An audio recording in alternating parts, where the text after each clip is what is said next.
And now, it's time for another Dice Tower review with Tom Vasel. Hey folks, today we're taking a look at Pixel Tactics 3 from Level 99 Games. Now, Pixel Tactics is a game in which you have cards, and you will use these cards and put them in different positions to attack your opponent. Depending on where you play the card, or if you play the card from your hand, it will have different special abilities. This is a cool concept, a cool idea, and many games have used it in the past years, but Pixel Tactics is one of the best ones to do so. This is Pixel Tactics 3. It adds one new rule to Pixel Tactics 1 and 2, but that's it. All three of them can be combined, and indeed, as soon as I was done playing this, I said, let's push it in and mix them up, because the more variety and the more combinations. At first, I was a little worried that Pixel Tactics 3 would be, you're going to have to start reaching for some really weird powers. And there are some really weird powers in here, but there's also some basic ones in here. So if you've never played the Pixel Tactics series before, then you could still pick this one up as your first game and you would be fine. I'm not going to explain how to play Pixel Tactics per se. I've already done that twice in both my first two reviews, so go watch one of those if you like. Here we're going to talk about some of the special abilities that you can find in this set.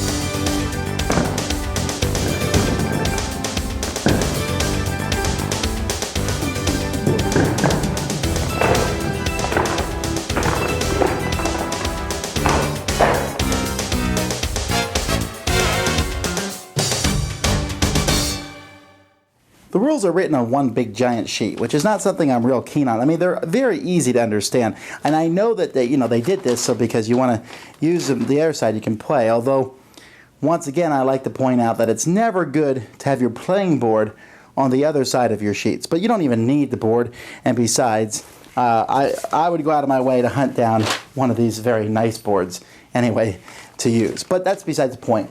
Now, as I said, I'm not going to be doing this as a whole review. What we're going to do here is we're going to take a look at some of the cards in this set, and first of all, a new rule. The first thing we want to look at here is the ongoing orders. See that little scroll there? And it even says the word ongoing there. When you play an ongoing card, you put it behind your line, and it's basically going to last for 4 turns. You take it, and you rotate it, and then eventually it's gone. So it gives you kind of a special ability that will last for a while. So here you can see, for example, this one here gives your heroes a +2 attack strength. This one, your flank and rear heroes of your opponents lose all their abilities. Very powerful card. This one here, your heroes and leaders are immune to ranged attacks. That's really cool. Or here, your opponent's vanguard heroes lose all their abilities. So these are neat. They don't last forever, but they can give you a big advantage. There is at least one card, the Repossessor here. You can see when he attacks, he can cancel and discard in ongoing order. All right, let's take a look at some of the other neat cards that are in this set. First, we have here the Golem. This is a guy that I like quite a bit because he has an 8 armor, right? And he has a super ability in a sense, where everyone's range attacks have to target him. But you can't use range attacks yourself. So I think that's just a really cool idea, to stick him out in the front and everyone's shooting at him and ignoring everybody else.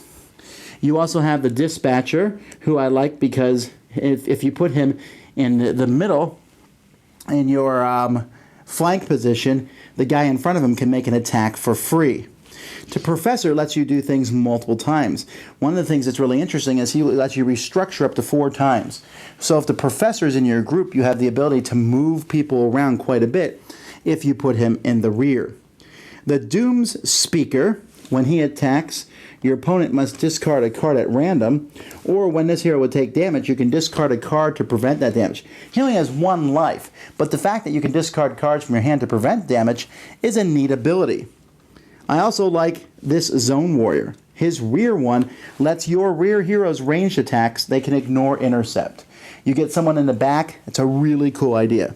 The Calculator, fresh from Final Fantasy Tactics, he can do 2 damage to each enemy hero in the current wave, or your Forerunner has a bonus to attack strength equal to your supporter. So this is kind of a weird one. Let's say this guy, Anbright's in front. Okay, Anbright normally has an attack of 3, and then in the rear we have Area. So we would add her attack strength 4 to Anbright. So the Calculator is a really cool idea to have in the middle. And if he's in the front, his attack strength equals the opponent's hand size. anything that uses weird numbers like this becomes a favorite character. So the calculator is certainly one I like quite a bit. Then we have the Shadow. The Shadow is in the range. He's +1 attack for each empty space in your rear. And he has here, whenever an enemy hero is defeated, draw a card. It's a very powerful, cool ability. We have the Assistant, who can make you immune to different effects depending on where he's placed. We have the General. We have the Spy. We have the Baron. We have the Dream Seer. We have the Huntress, which has the Huntress, besides having some cool ranged abilities, has this name a card. Your opponent searches that card from their hand and then discards it if they happen to have it, or searches their deck. So you can get rid of a specific card you want them to get rid of. The Coordinator has an ongoing effect where attack, strength, and life boosts apply double to your unit. All right, let's take a look at some of the leaders. Now, one of the things that Level 99 does with their games is they have the different characters go across. So Alexian the 37th, I know him well because he's one of the main fighters in BattleCon Devastation of Endines. And there he's a very chivalrous person. He's very strong, but he also helps your opponent. And he does the same thing here. Let me look at that. He's 6 attack, 36 life. That's awesome. And he also gives everyone +2 attack strength and +2 life. But he also gives your opponents +2 attack, so you have to be careful. But he's a very interesting hero nonetheless. Here, this guy here can attack with any hero, no matter what wave it is. So that's very neat. And each hero can only attack once, though. This guy has a ranged attack, and everyone in his unit can attack twice. This guy here, this guy messes up your opponent. Whenever they're going to recruit someone or play a card from their hand, they have to do it randomly. That's really annoying. He's probably the most annoying enemy to play against. Here, when you attack someone, you can discard a card whenever you want to get a +2. Here, you can attach a card to this leader. Alice 0. Basically, each turn I can attach a card, and at the end of the round, I have to discard that card. But she gets the ability of that character, so she has a shifting ability throughout the game. That's a very neat thing, and a lot of people will like that. Instead, here forces your opponent, when they add people, to go as far backwards as you possibly can. I guess they're afraid of this guy. Maybe they should be.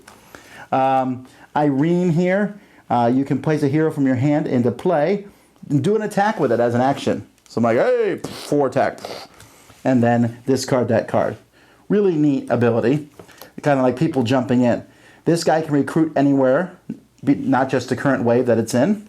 This guy can recruit 2 extra people. So he can have 5 rows, or 5 columns, in the game. Now that's not as powerful as it sounds because you don't have enough cards to get everybody out. But it's still a pretty neat thing because you've always wanted 4, probably. You always want to have that 1 extra one. Having 5 makes it even cooler. And area here, the bonuses that affect supporters and forerunners affect the entire row, not just the one person. So these aren't all the heroes, but these are some of the ones that I found really cool. If I have one complaint to make, it's the fact that I can't fit everything into one big container. I'm not a big fan of these tuck boxes anyway, where you have to slide all the cards in, so that's gone. I'd rather just put all Pixel Tactics 1, 2, and 3 in one container, as well as my nice mat here. So really, this needs to be a big box game now. So if you're listening, Level 99, for Pixel Tactics 4, I want a big box set that can hold everything so far with the mat. That being said, fun times. Pixel Tactics is just one of those games that continually impresses me with how easy it is to play. I mean, I won't argue, there is a lot of text to read on these cards. And you will constantly be saying, what does that guy do, what does that guy do? Because you won't remember. No matter how good you get at the game, I think you'll forget what all the different people do. But it's still easy to play. You only deal with a few people at a time. And it has all these cool abilities. And you always think your opponent's hero is so much better than yours. The new heroes here offer a lot of really cool things. I look at them like, oh, every time I draw the heroes, like, oh, which one do I want to take? Because they all seem so neat. And so once again, this is another great addition to the series. If you like the first 2, you'll like this one. If you didn't, this will do nothing to change your mind. It adds those ongoing effects. That's a cool ability, but the game is essentially the same. I don't even know why they're calling them Pixel Tactics 3 at this point. It's just basically an expansion that can be played by itself. Fantastic series. I would keep getting these if they keep making them. I like the fact that all the characters jump from one game to the other. But anyhow, the folks who like this game should know it by now. I'm glad to have more of it. Thanks so much for watching the Dice Tower videos. Find more great videos and reviews as well as our top-rated audio podcast at Dicetower.com. You can also find other great shows at Dicetowernetwork.com. I'm Eric Summerer, and you've been watching The Dice Tower. The Dice Tower is sponsored by Cool Stuff Inc., where you can find great games for great prices. Cool stuff in stock. Check them out at CoolStuffInc.com.